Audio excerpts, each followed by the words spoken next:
que en aquesta legislatura ens trobem amb una jerarquia eclesiàstica molt bel·ligerant perquè se sent impune.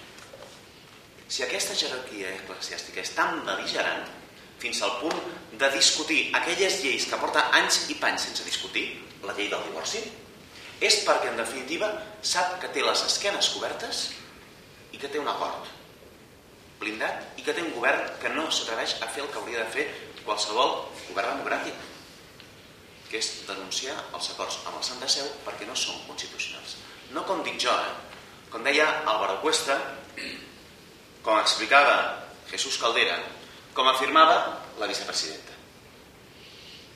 Per això se senten forts, per això són capaços gairebé de tot, fins i tot de fer allò que no es feia des de fa una pila d'anys.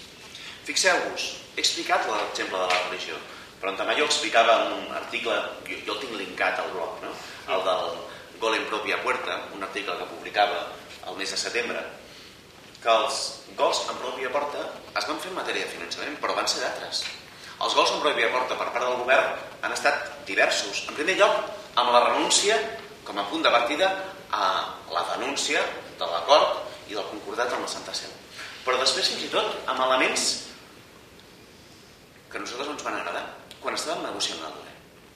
Perquè no té cap tipus de sentit avui que continuem precisament amb aquesta assignatura de religió que és avaluable.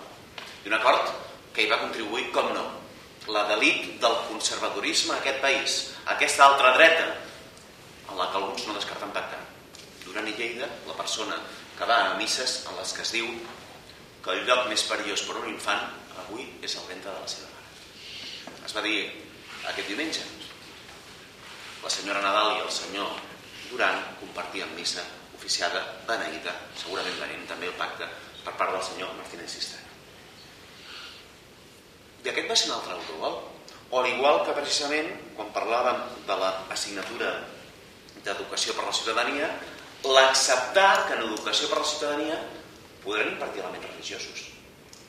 Com pot ser que avui un estat democràtic, aconfessional, accepti que avui la jerarquia eclesiàstica, i és la jerarquia eclesiàstica, estigui decidint quins són els mestres de religió que són acomiadats pel simple fet de divorciar-se, pel simple fet de viure l'Evangeli d'una manera diferent?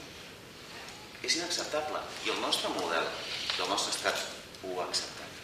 Jo crec que davant de tot això, davant d'aquest escenari i davant de la jerarquia eclesiàstica que ha aparcat el Concili Vaticà II, que s'ha oblidat d'en Jovany i d'un Tarancón, que aposta en definitiva per l'opció més reaccionària que hem tingut mai al davant, equiparable a les opcions de la jerarquia eclesiàstica dels anys més foscos a la nostra història, el que hem de fer és exigir simplement un pol laic a l'Estat i un pol laic que faci els deures.